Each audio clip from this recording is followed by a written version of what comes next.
This is me again. If you have one of these Maytag washer and it's make a grating noise, and so to do that, so you need to remove the rotor motor, and so this goes here, and you need a you need a star head screwdriver.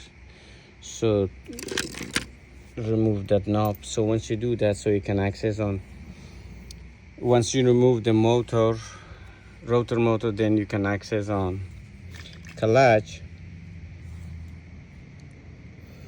And in this case, as you can see, this was totally worn, and at the same time this piece, this clutch also is worn already.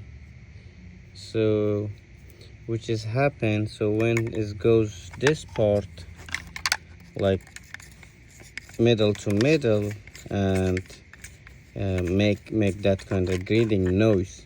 At the same time, so once it get slippery, oily, as you can see right here, and this is the rotor motor, you can see these teeth kind of worn, and so these goes to here.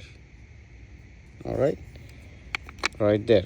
Right now you can see is nothing. But so once the clutch is not work, like lifted up, like not shifted all the way, so it's gonna go halfway and it's gonna slip. So once they do rotation without the bad clutch, so that thing will happen.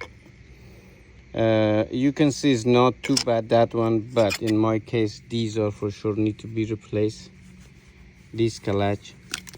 So if you're facing with this kind of issue, make a grating noise, so these are the easy way you can find out what's wrong with it. So we're not talking about transmission, that's a different story, but if making grating noise, so definitely these two parts need to be replaced. And again, if this video helped you out, don't forget to subscribe, and see you for next videos.